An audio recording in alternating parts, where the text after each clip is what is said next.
I'll probably go in the direction of fighting and advocating with each other, right? That's who I am at the root of myself, right? As an advocate, right? How do we advocate for each other, right? Um, we say something in the frat, and some people I've heard say it outside. Uh, Fight until hell freezes over and be ready to dance on the ice, right? That's that one thing, right? We advocate for a lot of things. How do we advocate for ourselves and blackness and black men and having black spaces? But also, when you have leaves on your tree and somebody don't have any leaves on theirs, when you see one is trying to cut down a branch, how do you stand up? How do you show up? How do you say, well, I don't have the capacity, but let me call my other brother over here that that tree got some more branches, just as many leaves that can go shield this other brother from that trauma so that they don't have to, like you said, relive these same experiences, allow the ancestors to cover and be the white picket fence for whoever's with it, right? Those are the two. And I know you said one, right? But I grew up in a Baptist church that when the pastor sometimes say they about to sit down, but they keep going. So I took the liberty of two, two things that I would share that we can hopefully grow together. How we can grow together.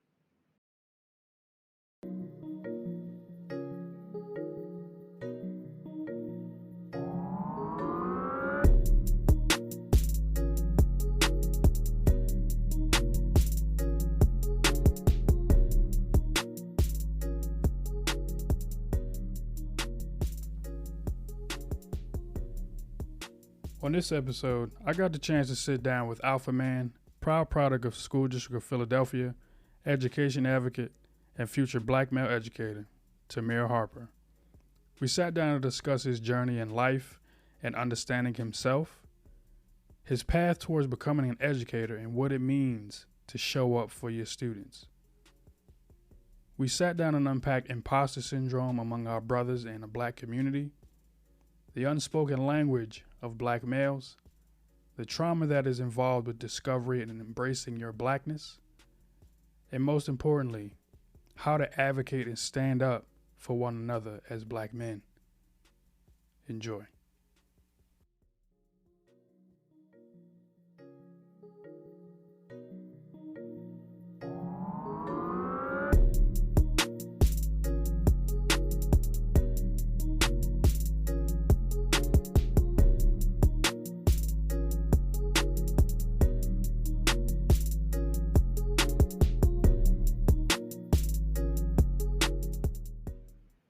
Welcome, everybody. Welcome to the Middle Brother Podcast. I'm your host, Octavius Blount, also known as the Urban Thinker. We have a great guest today. This is a young king that I've known for a very long time now. We have an alpha man, future educator, proud product of the School District of Philadelphia, like myself, an education advocate. Brother, if you can introduce yourself, please do.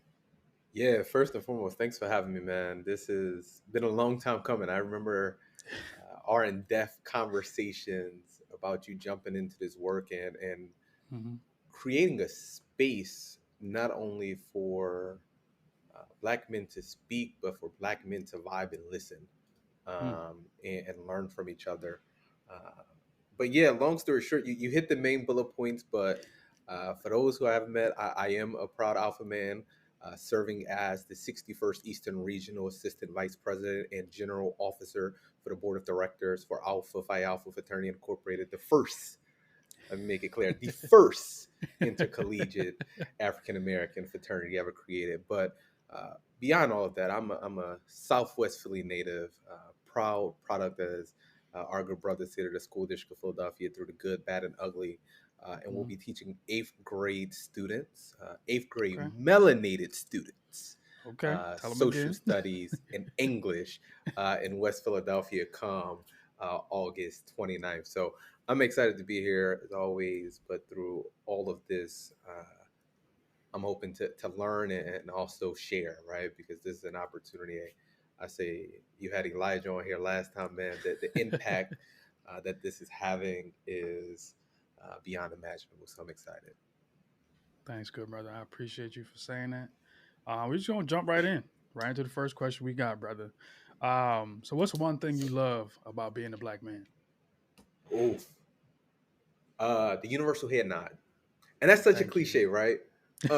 It might be such a cliche, but when you stop experiencing it for a Yeah, while, I went to a PWI at American University, just like you, man. We went to these yeah. PWIs, and when you can't walk around campus and give that universal, like, what's up, without even having to speak, Mm-hmm. uh, or that automatic of like, you looking at each other when somebody says something goofy in the classroom and you like, they really just say that. Mm-hmm. Um, that's the most enjoyable part, man. That is the unspoken language of a black man is probably my favorite. I'm glad you said unspoken. Um, because a lot of people always talk about nonverbals, this, that, how to Yeah, communicate with nonverbals. And I think as black men, some black women know how to do it as well too, as far as facts. how to greet black men, how to approach black men. But another black man to another black man just saying what's up. Not even what's up, just like, oh, you Just got the head, or acknowledging the presence. it depends on how you do it. It's like, what's up? I know you. If you do the little head Fact. nod, that mean I don't know you, but I see you. Big It's like, facts. King, I see you. I appreciate you. You have a good day. And it's like, for me, one thing I love about us, we got too much swag for a lot of people. To where it's like we can't, they got to take it. If you Yeah, understand what I'm saying, we got too much.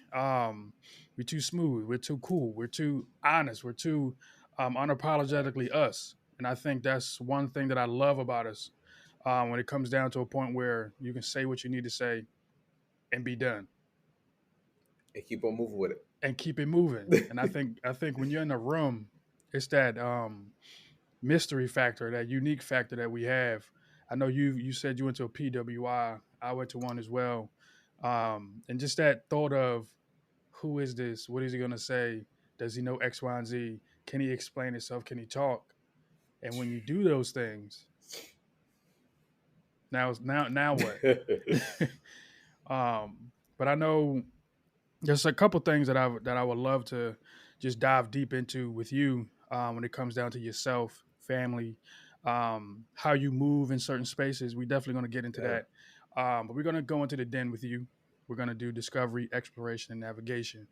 So the first one I got for you: at what moment did you discover your blackness? Hmm. At what moment I discovered my blackness? I think the moment I won't even. Hmm. I think I discovered my blackness just like so many other black boys and girls, honestly, in the midst of trauma, Mm, right?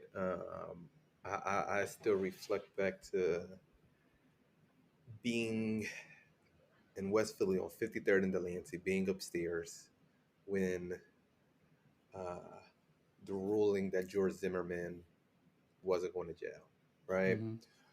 That was one, right? But that's a Yeah, glimpse. The one I remember most is Tamir Rice, yeah, right? We bear the same name, the same spelling of it. mm-hmm. Um, and I think that's when I really discovered my blackness, right? Of like, many people see you as a threat. Mm-hmm. And that was a new reality for me, Yeah, right? Growing up around all black people, you just you felt it was yeah, normal. I wasn't of age to drive or anything, so mm-hmm. I was chilling. Yeah, But I think that's when I discovered it. And like I said, so many I think black boys and girls discover their blackness in the midst of trauma, mm-hmm. sadly, and not in the midst of uh, joy Yeah. or even aspiration to find it. It's usually in the midst of this trauma that's plaguing our Mm-hmm. country. I'm glad that you said that. Um, because we've had a lot of people on that have said things like that. Yeah, Not maybe not in that way, but they said in the way of, it was trauma around me knowing who I am and what color my skin is. I think that's a big thing because the fact that you said joy, that's one thing that we are missing as young black people. Facts. We're missing joy because we're always either trying to survive, react, or put band-aids on certain things. And that's a hard way to live, brother. This is really a hard way to live for some people. And just hearing some young people that say, well, I gotta do this, I gotta do that, I gotta do this. I'm like, I wasn't even thinking about that when I was in high school. And it's just, you get emotional when you got a young person sitting in front of you saying, I have to provide for my family. But you also have when you say we bear the same name, and you have young people saying, "Will I be the next one?" Like that's Yeah. scary for some young people to say, um, and it's heartbreaking as well because you have some 12-year-olds that I've heard say it, and I know in the spaces that you're in, you said you're going to be teaching some young black men, some young black women, um, through those emotions that I expressed to you. I know there'll be some emotions that you have, some emotions that these young people will face in this space of, am I the next one? Yep. Um, I'm going through X, Y, and Z. I don't know how to express myself. So one question I do have is, how do you explore your feelings when it gets down to those moments of either overthinking,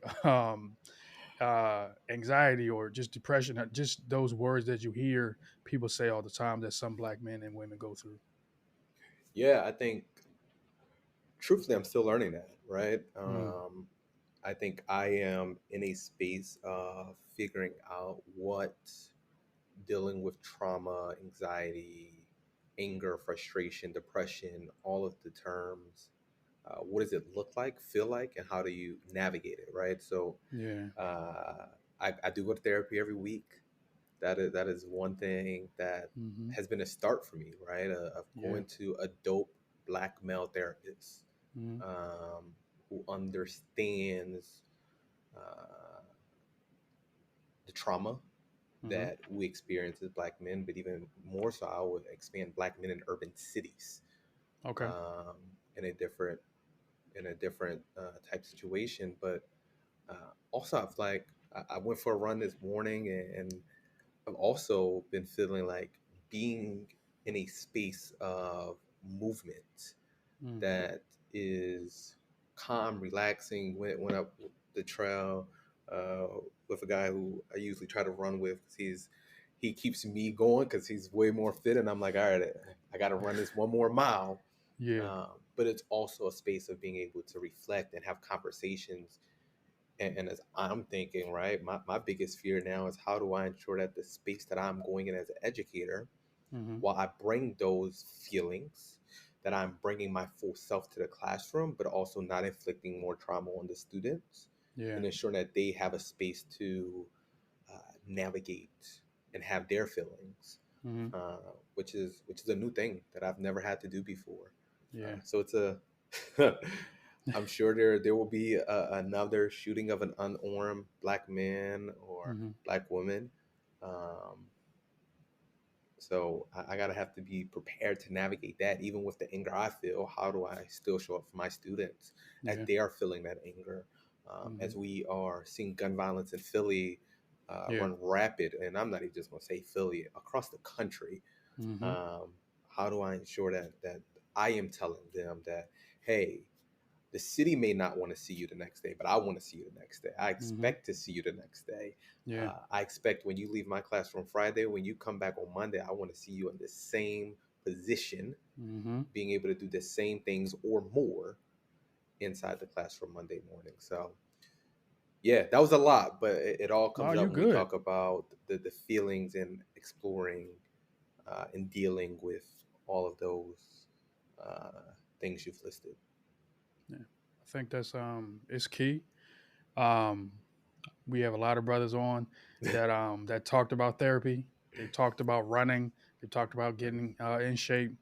For me, my outlet is music. Hey, I'm trying to get in the space of therapy. When I say trying, that means I'm still trying to gather myself into that space. Still trying to understand who I am before I get into that space. I know there's some mhm, things that they will unpack for me. Um, but it's also the understanding of when I listen to music or when I'm watching YouTube or watching anything, the man upstairs allows me, and then also prayer as well. Talk Um, about it. the man upstairs allows me to either hear a certain song. My Spotify that I share with my fiance goes on shuffle, and I think it's about 3 songs that he'll put in a row. That's either telling me, "Hey, brother, it's either you need to sit down and relax. You need to get a better understanding of who you are." But then there's also the turn up song that you got to turn on. Like it goes Oh man. in that flow, and he knows I like to dance. A lot of people know that I like to dance, bro. I'll turn on some music and blast it and just dance because my great grandmother, Gramps, she passed a while ago, but she loved to watch me dance and it made her smile. And I think that was one thing that I just kept going on. When she passed, I just had to do it for myself because Yeah. I knew she would be smiling down on me. And then also just being able to just sit and be because a lot of people in our space in our world are not able to be because they're always thinking like I have to get this done, I have to do this. We don't get a chance to just sit, and I think that's Facts. the space that I'm in right now, of just being in the space that I'm in, not thinking about the future, not bringing up the past, just staying in the present and allowing my journey to get to that point. um and I've had a lot of black men like yourself. You've helped me in certain places, certain ways. A lot Likewise. of people think young black men can't help older black men, even though I'm not that much older than you, but it's still like I'm 29. Like you just recently graduated from college. So it's like Yeah. you can learn from anybody. Um, so in this space of navigation, the way I navigated was a little, um, I would say cautious, but also at an understanding with a level of confidence as well. So I had a lot of black men in my space. You are one of them, that allowed me to see greatness, allowed me to see some pitfalls, allowed me to see, okay, he's a work in progress right now. He's learning himself right now. We have to allow him to learn. So for you, in Literally. this space of just learning, navigating, who did you learn from, and how did you navigate this world from being Tamir at SLA to Tamir right now, brother Alpha Man? Oh man. Uh there's a Rolodex of names, right? And we used to spend many hours in City Hall, Oh yeah. really exploring uh, what it means to be a black man, but also what is just life, Hmm. right? Like, so gotta give you that one. But I think there's also just, man, it's a. I'm trying to just rattle off names, and for me, it's like in different spaces, right? Yeah. There's Sterling Grimes, who's an educator, who's my big brother, who's also frat. Um, Yeah. to people even now, where I think of, like you said, people that are younger than you can learn from. Horace Ryan, who you had on, right? That's my Yep. guy. Literally Yes. getting brunch Yes. with him after this, of just like being Hmm. able to learn from him Hmm. in spaces, right? Of like, Yeah. okay, Tamir, you have not figured out that part. How do you navigate? How do you, like you said, be okay with just being? Hmm. Um, and I think from SLA to now, right? Oof, lots of reflections. Hmm. Lots of long nights, lots of tears, lots of frustration, Mm. lots of imposter syndrome, Mm. Talk about it. um, but also a lot of figuring out what is joy, Mm. right? Like you talked about dancing, man. If Yeah. you give me some good music Yeah. and a dance floor, Yeah. I will be out there to the last song and might Okay. even request one additional. Uh, but also, just I'm a Priya knows this and Hmm. way too well, and Hmm. it brings her laughter some days, and some days a headache and frustration. But you Hmm. play the right song. I'm yelling it to the top of my lungs in the car. We Right. doing car Tell him karaoke. again. Tell Give him me the again. water bottle, and I'm acting like it's the microphone. Uh, but it's those situations, right? I think Yeah. oftentimes we hear like, "Well, you went from high school to graduating, now going to grad school, being a teacher, all of these great things. What's the story, right? Many people want Mm. the story of like, I studied every day, I called mentors, I wrote these papers. Nah, I didn't do homework after 10 p.m. Mm. I asked for extensions. I Mm. asked professors, I said, hey, I'm not a good test taker. Can we have an alternative exam? Sometimes you get yes, sometimes you get no. Um, but until you ask, you Mm-hmm. won't know, Right. right? You mentioned prayer. If you ask and you pray to the Lord for something, you better be ready for when He delivers it. Yeah. Um, Yeah. so it's all of those things. Like it's Yeah. Sunday, man. I We feel ain't you. gonna go that No, far, but it is it's Sunday. all of those things coming together Yeah. that made me and allowed me to learn and learn from so many people, even people that I've never met. Right, the people Mm-hmm. that's on TikTok that people are like, oh, you shouldn't pay attention. Nah, they spitting something that's Yeah. preparing us for our next journey and our next story. Okay. I do want you to elaborate more on imposter syndrome because Oh, that's one thing that some brothers um, they go through, and I don't think a lot of yeah. brothers know how to equate imposter syndrome to what they're going through right now, or even what's going on. Yeah, I look back to my freshman and sophomore year, specifically of high school, Mm-hmm. right? And we'll of college. I'm sorry, we'll go college and then even in the professional space of that. Mm-hmm. You are sitting in a classroom where you know the content, right? Mm-hmm. We were sitting in ed psychology talking about Chris Emden, Mm-hmm. uh, talking about his book for the white folks are teaching the hood and for the rest of y'all too. Man, I know this book. I've heard Emden speak. I watch video. Like I'm a Chris Emden fan. Yeah. But I'm sitting in this class and the professor asks a question. I'm like, no, your answer is wrong. Mm. Then the joyous white person who only read the one part of the quote Yeah. gives the answer. And I'm like, Mm-hmm. the answer's right, but you missing some key parts of what Emden is Yeah. trying to say. And I had to sit there and be like, you didn't say the answer because you felt as though you weren't right. When Mm-hmm. you are one of two black people sitting in a classroom, right? Mm-hmm. When you are in a space and you ask yourself, should you be there? Mm. Right? That is that feeling of imposter syndrome. When you're at work and you know you want to say per your last email, but you are not sure if your answer's right, but you know your answer's right deep down inside, but your brain is like, nah, that might not be right. G, sit down, fall back. Yeah. Um, that's imposter syndrome, right? And there's this notion that black folks only feel it in white spaces. Now, black folks Mm-hmm. feel it in black spaces as well. Yes, they do. And until we grapple with the understanding of how do you bring your authentic self and not in a weaponized way, Mm-hmm.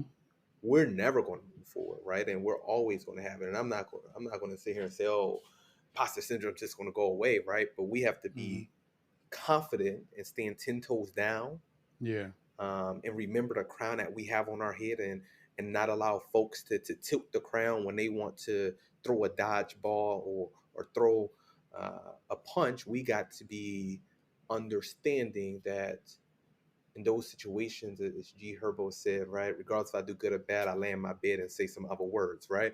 Yeah. We got to be ready for that. And that's where Mm-hmm. I think when we talk about imposter syndrome and how you start to navigate, how you get over it, I woke up Mm. every day from freshman and junior year with a quote on my desk in my dorm. You have a crown on your head. Don't allow anyone to tilt it. Dot dot dot. Specifically, them white folk, Mm-hmm. right? And that's Mm-hmm. what that imposter syndrome is. Feel like, looks Yeah. like, how you start to G Herbo it. Yeah. I feel you. I feel like at some point we're all wearing certain masks at some point. Yeah. And it gets to a point in life where you just say, you know what? I got on 5 different masks for just one day. And at some point I have to take these off because I'm hiding. I'm not being my authentic self. I am Facts. not feeling good. I'm not sleeping at night. So it's a lot of things that you just gotta take those layers off and be like, look, this is me. And you have to Yeah. accept that you're enough. I had a brother, Donovan West. He talked to me a couple of days ago. He said I had to recognize that God is telling me that I am enough. Mm. and I have to accept it. And when you take those masks off, you have to accept the person that you see in the mirror, and that's it. A lot of other people do not have to accept the person that you see. They don't, Well. because it's not there. It's not them to tell you, I accept you, you're enough. It's for him to tell you. And when you get Facts. that feeling of I am enough, God, I hear you, now you can move in certain spaces with confidence. You can move in certain spaces with an understanding of who you are and allow people to see I am at this table. I am Octavius Blount. I am Tamir Harper. Yeah. This is who I am. This is how I'm going to come to this table. And then people, quote unquote, can respect you to a point. And I think it gets to a point where, like I always said, when you wear too many hats, when you wear too many masks, that real one gonna come out at some point. You're going to get frustrated. And good brother Jack Drummond, he also talked about that fire that we have in us, even though we Mm-hmm. still have it. He said, I still got it to this day. It's just a sense of fire that we have. When we get into a Yeah. space and we feel like we need to advocate more, we need to do this more, we need to do that more, um, it comes out. So I know, good brother, you've been in certain spaces that I've seen you do your work, and a lot of people have frustrated you, and it got to a point where it's like, hey, brother, just relax. You said the right thing. Sometimes you need that brother in your corner to be like, you said the right thing. You Facts. don't need to explain yourself. You don't need Big to facts. elaborate. So with all these hats that you do have, all these good hats that are not, that may be frustrating, that may be good, because I know you're a son. You are in a relationship. You do have alpha hats that you wear. You also have a Yeah. product of the school district of Philadelphia. But I do want to ask the question: how do you represent those identities when you walk into certain spaces? Are you wearing all your hats? Are you wearing one before you walk in? Do you take one off at any point? Uh, each day is different. I feel you. Uh, if if I had enough sleep and some food in the morning and had the right Spotify going, it might be Mm-hmm. one hat. If not, you may catch a few different ones, right? Mm. It also becomes of what's happening outside of that space, right? Where Mhm. I even reflect now of when work, when alpha, when the city, when any of the hats I wear is have a lot going on, and I go into another space that doesn't have anything to do with those hats, that frustration, that overwhelmingness from those other hats come in, right? And Mhm. Mm. Okay. that's when I'm a bit more short tempered, right? That's Mm. probably when I'm a bit more direct, right? Okay. We had a during my term as AVP, I had a brother named Shane Richmond who was my assistant executive director, and he would travel with me through the region, right? Mm. And he knew, yo, Tamir's social battery's done. Tamir's thinking about five other things, and Mhm. people are throwing this at him. We need, yo, Tamir, we gonna dip over here real quick because you gonna say something to a brother that a brother gonna be like, oh, like. Yeah. And sometimes some brothers need to hear it, right? Sometimes it's like, Mhm. yo, this is just too many hats you're wearing, and Yeah. you're inflicting harm on folks that ain't got nothing to do with the hats you're wearing outside of this. Mhm. So it depends on the space, depends on the time, depends on the capacity, depends on also if I have a Shane, if I have a you in those spaces that's like, Mhm. hey, yo, you good? Fall Yeah. back. This ain't you right now. Mhm. Um, so it depends. Okay. I'm glad that you said capacity because it gets to a point where black men that I've come in contact with, their capacity gets full and they may get Yep. stretched too thin. And it's like, hey, you might need somebody in your corner to be like, hey, bro, I'm just checking in on you. Oh You God. good? And I feel like there's different ways you can say because my mom and I do the same thing. Some it's different things, different ways you hear you good. And I've my mother heard me say it to a lot of people, and it's how you say it, when you say it, and who you saying it to. Facts. She's heard me say, "You good?" When she hears that, it's like I'm sincerely trying to reach out to you like you good. But then the other one is you good? You good? So Try somebody it safer. it depends on who you're talking to, and it's in certain spaces, and I think it's not a threatening way to say anything. It's just me saying, Yeah. "Hey, bro, like I see what you're doing. Are you good? Like this is me checking you before you try to come over and check me." And I think Facts. that's one thing that we're missing as black men. We don't keep each other accountable in certain spaces. We don't check on each other at any point. Like I checking on you, you checking on me, and I think you keep me accountable. We're like, hey, bro, you supposed to check in on me. Why are you? um, My bad. Now it's on me. And I think that's the space that we definitely need to get back into of just checking in on each other. Because when we don't, then what? That person may be gone, and it's like, my last words to him was 3 years ago, Facts. and that's why I always checking on people because I want people to know my last words with you is I love you. Those are my last words, and I want you to remember me saying that to you. It's not no fight. It's not this. It's not that. It's I love you. I don't care if I know you or not. So, Yeah. in that space of your capacity and people getting I'm trying to get the best of you. Um, what are some expectations that you have for yourself when it comes to Tamir Harper and who you see in the future? But then also, how do Oof. you overcome those expectations from other people that may say, Tamir Harper is this, Tamir Harper is that. We expect him to do this. That's a battle that is still happening Yeah, to this day, right? As I'm going into teaching, some folks I have feel other you. expectations for me. Mm-hmm. But I think for me, I am finding and still looking Mm-hmm.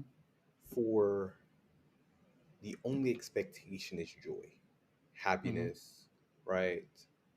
And joy and happiness, right? Have so much, right? I won't be happy or joyful if I don't have a stable income, a place to Mm-hmm. live, etc. Right? That's Yeah. it's part of the nuances, right? Where I want to live a certain lifestyle.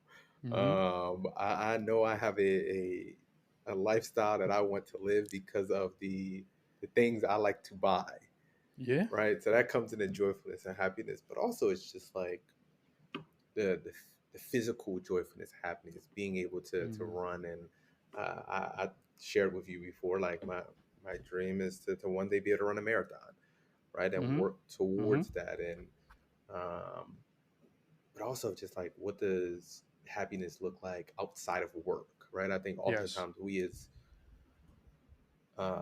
black men that we we conflate joy with work, right? Am Yes. I working every day? Am I going to work? Am I getting a paycheck? Am I coming home? Is my bills paid? Is food in the fridge, etc. Right? Mm-hmm. Yes, I want that, right? I'm not going Mm-hmm. to say I don't want that, Yeah. but I want outside of that. I want to figure out what more is there outside of this country, right? Mm-hmm. I think I've saw the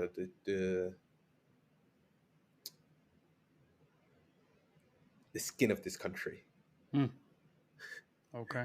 right? Okay. But what is outside of this place? Where are Mm-hmm. those dope, innovative spaces that I can be in that I don't feel taxed? That I don't have to tell folks Google is free and that my invoice will process. Mm-hmm. Um, Mm-hmm. it's all of those things. I think those new expectations is like, man, what does happiness and joy looks like today, right? Because Mm-hmm. 22 now, right? Joy and happiness at 18 is way different from today. It probably will be different in 2 weeks.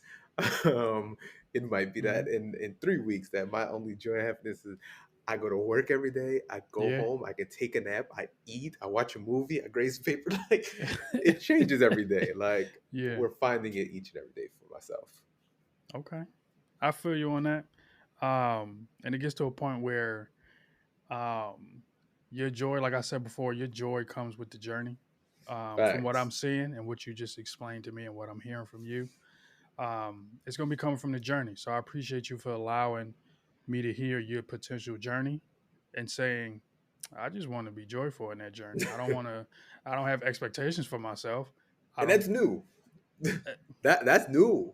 I It know. was it was always a straight trajectory of like you want to be Mhm. superintendent. That is Yeah. when you reach there, you'll be happy. But how do you, man? I think I'm trying to get to a point where it's living day by day and figuring Mhm. out what's something that day is going to bring me joy, right? Like I text Priya right before this and was like, "Yo, can we play the game? We found these like two-player games that you need each other to play. You can't play without each other." And I'm like, "Yo, Yeah. let's play the game. I'm about to leave for 3 days. Won't see you. Like, let's just vibe Yeah. out in the game for an hour or two." Yeah. That's gonna be the joy for the day, right? Grabbing Mhm. brunch with Horace. That's gonna be a joy for the day, right? Yeah. Being on here talking to you, right? That's joy for the day. After that, I'm Mhm. good. Nobody listen. Nobody can make me mad when they beep the horn a day at me. We Right. good now. I hear you. I appreciate you for allowing me to see that joy, be a part of that joy. And I've been a part of the joy ever since I met you because I've seen you Yeah, smiling all the time. Then there's also joy in tears. There's also joy in frustration. So I've seen it facts. all. And I appreciate you for allowing me to be in those spaces with you and just being a listening ear for you. I know a lot of people may look at you a certain way. They look at me a certain way. They look at black men a certain way. So how would you want or like people to perceive black men as a whole?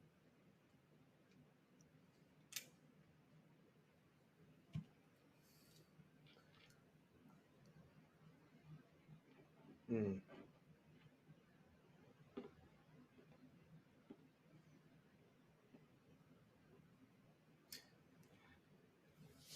Two things come to mind, right?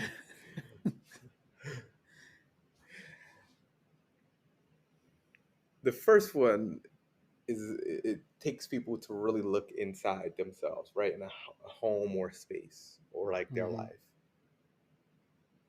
Think of black men as the most expensive thing that you own in your home Mm-hmm. that you don't want to break and don't want anyone to touch, Mm-hmm. that you think is royalty. I believe black folk, black men are royalty Mm-hmm. and are delicate, are expensive, Mm-hmm. and are shiny when we want to be, Yep. and dull when we want to be, Mm-hmm. and will flex and be the center of attention when we feel like it. Mm-hmm. But I also want people to think of it as that tree that you saw when it was small, and now it continued to grow, and now it is the tallest tree in the neighborhood. That people want to cut down, but Mm-hmm. not quite sure how to start cutting it. Where the leaves might fall off, but they grow back. That's black men. Mm-hmm. And some folks might be like, well, what do you mean by the tree that keeps growing and leaves fall off, right? We have our seasons. Mm-hmm. But even in those seasons of no leaves, we're still growing. Yeah. We're still figuring it out. Even when they prey on the downfall, right? Mm-hmm. You ain't cut the tree down. And Right. when you cut the tree down, there's going to be another one growing. Yeah. And when you cut the tree down, you're going to use the wood that you got from the tree to heat your home, Mm-hmm. to prop up some things. Black men are never going anywhere. Yeah. And that's what I want people to understand. So those two things are when I think of that question, those are the two things that come to my brain. Mm. Mm. Mm. It's just sometimes you just can't say nothing after that because it's like it was deep. The analogy was great, but then it also allows people to think. Yeah. Because when you say something like that, and now you're thinking, like, a tree does grow like that. The leaves do fall off at some point, but they grow back, and it's like, mm, that was good, brother. I'm not. Hey, it was good. I worked on that one. I said it for a second. Hey, Was like, bro, you. It don't oof. matter. It was. It was. Let me take a few seconds. That was good, bro. Because you look at it and you just sit there and say, black men are in a process. They're in a season. What season are they in right now? Facts. Do you know? Because it's like when it's winter, we like to bundle up. We don't like to be Facts. cold. When it's hot, Don't be near it's me. hot. You gonna see some legs. You're gonna see some arms. You're gonna see muscles. You're gonna see X, Y, and Z. But then it's also you got those months where it's not too hot, it's not too cold. That's when we're our best selves when it comes to be honest, because it's like this is I can wear my jeans, I can wear a top, I can do this, I can do that, I can adjust this, I can adjust that. And I think black men being in those seasons, it's not just those four. Facts. There's other seasons in this space of black manhood. I call it from the cradle to the cane. And when you look Mm. at it, those are those seasons. So when you say the cradle, you got this young black boy who's paying attention, observant. They don't talk. They just observing the people that's around them. Then you get to that age of, okay, he's talking now. He's doing this. He's doing that. Then you got that other phase where it's like, okay, I'm smelling myself. I'm getting a little taller, getting a little bigger. Might be taller than my dad. Might not be. And then Facts. you get to a stage of, I'm somewhat coming into my grown man stage. And then it gets to, I'm grown. And then it gets to now I'm a dad. I'm a husband. Like that phase. And then it gets to I'm a grandfather, great grandfather. I don't say to the grave because you know, I don't talk about that. I don't talk about black men dying. Yes, we will die at some point. But I want us to enjoy that phase in that season Facts. and go into the grave saying, I did all that I had to do. So I appreciate you for taking the time to answer that question because we had a lot of brothers take their time on that specific one. We had a lot say we just want black men to be seen as human. And the way you explained it, it's allowing us to be human, allowing us to have pitfalls, allowing us to mess up, allow us to reconfigure ourselves, and then get built back up again. Because, like you said, Facts. we warm your homes, we prop this up, we do this, we do that. And when you cut one down, another one's coming. And I think that's Facts. the space that I would love to ask you some questions about when it comes to the younger generation and the older generation. I mean, you know Yep. why this podcast started. I saw tension between the older generation and the younger generation. Like I would hear you say, "We got to do this, we got to do that, we got to do this." You got the old head like, "We got to do this, we got to do that." I'm like, y'all saying the same thing. But don't want to agree. Don't want to connect. Now I got to be the one in Facts. the middle, be like, "Hey, I'm gonna step out the way. I know both of y'all. Y'all need to talk." Facts. So in this space of, I call it woke, wealth of knowledge. It's the space of providing advice to either the older generation or the younger generation to say, hey, you either need to Mm. listen more, you need to understand more. So what space as far as what advice can you give the older generation or the younger generation to, stop the tension, not just the tension, but just to understand each other? There's an opportunity for both to learn from each other, right? Um,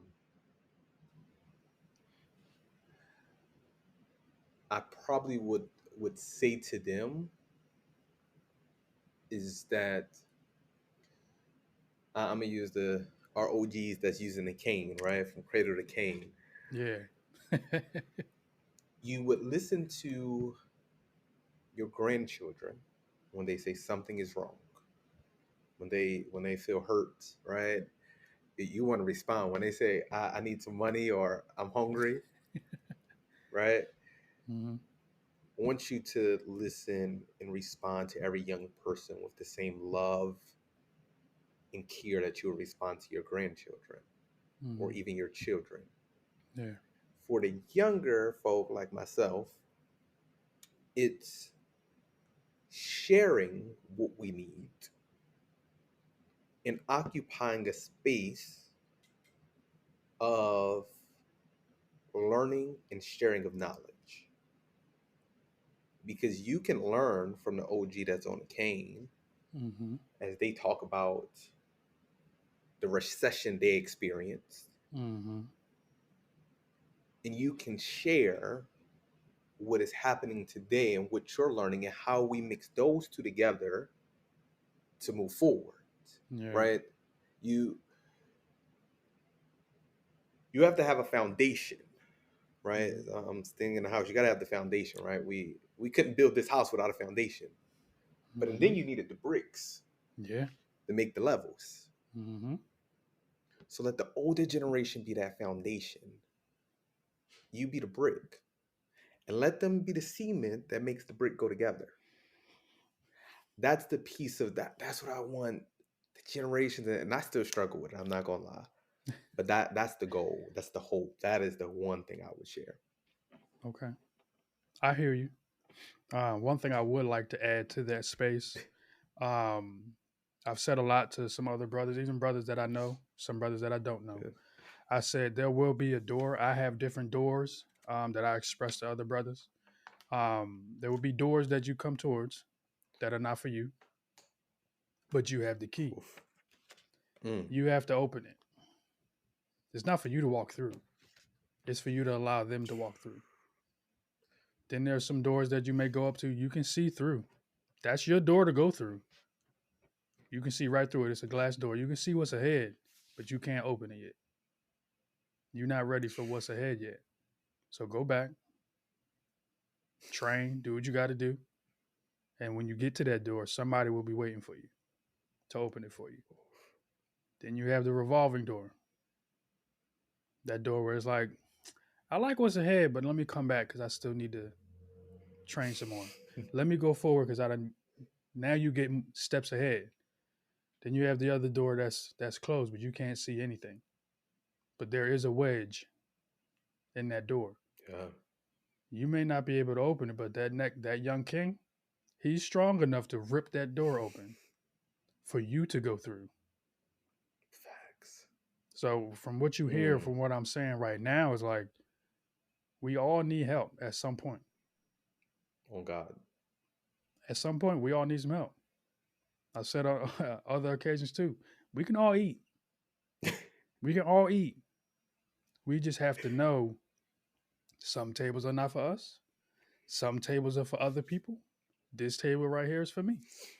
But if you know how to get to those tables, or you know how to get to the other house that may have better tables, send them that way. If I know where the kitchen at and Tamir like, well, that kitchen not, too good. You've already been through that kitchen. And you're allowing me to hear from you. You can check that little hole that you can peep through. You can check if you don't believe me, but I trust you and you're gonna allow me to go over here.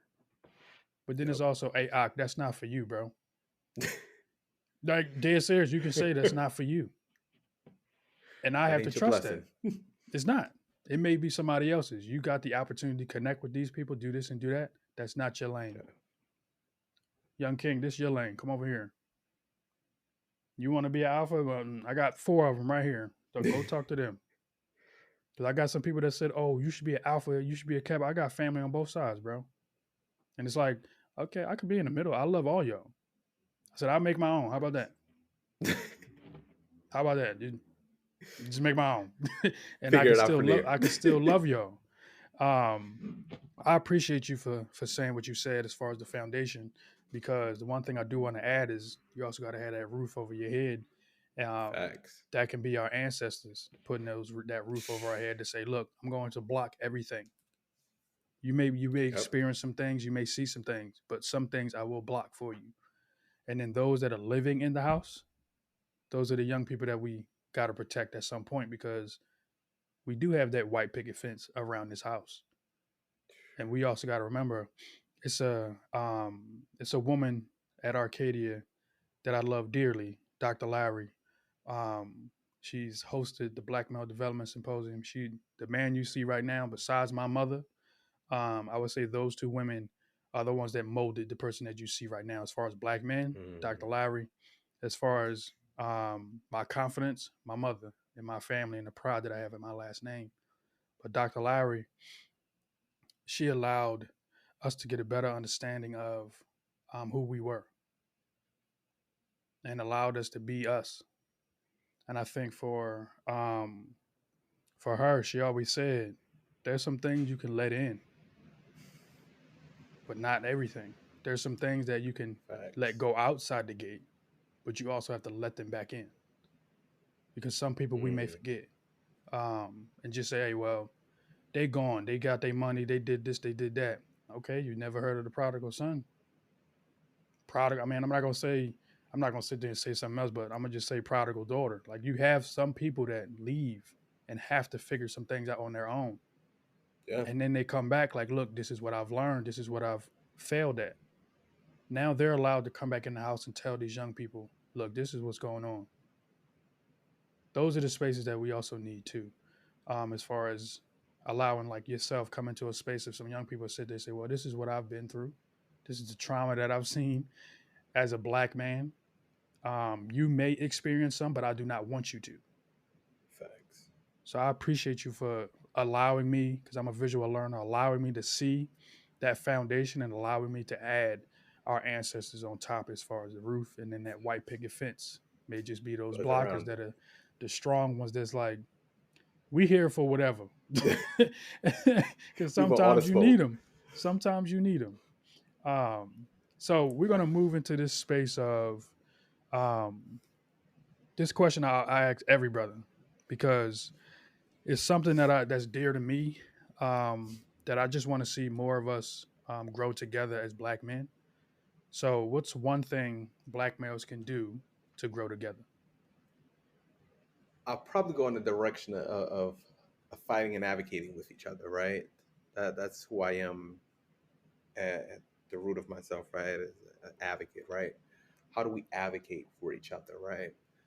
Um, we say something in the frat, and some people I've heard say it outside. Uh, Fight until hell freezes over and be ready to dance on the ice, right? That's that one thing, right? We advocate for a lot of things. How do we advocate for ourselves and blackness and black men and having black spaces? But also, when you have leaves on your tree and somebody don't have any leaves on theirs, when you see one is trying to cut down a branch, how do you stand up? How do you show up? How do you say, well, I don't have the capacity, but let me call my other brother over here that that tree got some more branches, just as many leaves that can go shield this other brother from that trauma so that they don't have to, like you said, relive these same experiences. Allow the ancestors to cover and be the white picket fence for whoever's with it, right? Those are the two. And I know you said one, right? But I grew up in a Baptist church that when the pastor sometimes said they about to sit down, but they keep going. So I took the liberty of two. Two things that I would share that we can hopefully grow together, how we can grow together. I love that. Because I'm gonna add to the we can all eat. I said this to another brother. I was on his podcast, Black Mental Health, and when I said we can all eat, I was saying, Uh, brother, you don't gotta just dig on my plate. If you see, if you see me still eating, that mean I ain't done. But also, don't count my plate either. don't count my plate. If you see me struggling to finish my food, and you say, "Hey, bro, I see you not done yet. Do you need any help?" Now it's on me to not be prideful, not to have Mm, an ego, and sit here and say, "Brother, I cannot finish this. Do you want the rest?" facts. So I commend you for saying what you said and standing up for Mm, somebody else, because then it's also when there's a brother that's next to you that you know that he's not at his seat yet or he didn't get to the party yet and his food is on the table and you see somebody trying to come and get his plate, do you block that plate or do you say, hey, somebody's sitting here? When you got that brother that's using the cane or the brother that's crawling over, crater the How do cane. you advocate for them to? Facts. You got to say somebody's not here yet, so we're holding this seat for them. They're coming to the Facts. table, and it may be a kiddie table at some point too. That some of us may still be at because I've had some people that I know. You say you got some grown boys. They haven't. They're living in the space of they're grown, but they're still living as a young man. They still have an understanding of this is still what I want to do. They're not living to their full potential yet. So they have to be at this Facts. table. But they see us. But then it's on us to go to that table too. Or Not just sit stand there and around, talk not about them. stand around it. Because now you're standing over them. You got to sit with them. Because I've seen some young men, I've seen in schools as well. I've sat down on the ground with some young people because they was crying. So I sat down. I'm not sitting there standing over them, talking to them like, why are you doing it? No, I'm sitting with you. Because you need somebody in your space right now. Not to sit there and tell you what to do. But when I say I commend you for what you said, I mean it. Because that's facts. When somebody about to cut my tree branch down and I'm not able to see, I can't see behind me. I can't see above me. But the only thing I can see is right here. But it's on you. It's on other black men. It's on myself for you and other black men to sit there and say, hey, he's not done yet. Facts. Like, we can't do that. So thank you for allowing me to hear that. Before we go, I do want you to elevate some things that you are doing as far as teaching, as far as Alpha Man, personal life, anything that you have. I want you to elevate and plug social media, all that, bro. Yeah, man. First, thanks for this conversation, right? This is I didn't listen to church this morning. I think I had the sermon I needed without even having to open the holy book. I think one of the things that I would plug is that my focus now is ensuring that everyone understand that teaching is social justice, that teaching is political, and teaching is a fight for freedom.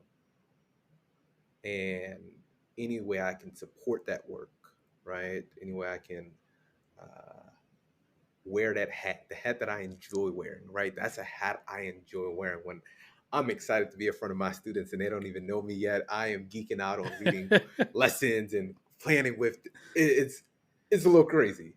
But if I'm able to wear that hat, if I'm able to be supportive, if you had Elijah on here as well, if you're a black man that's in politics, interested in politics, and you just want to vibe out and geek out of what's happening, and specifically, I'm a fan of local, so Philly or Pennsylvania politics, I'm down for that.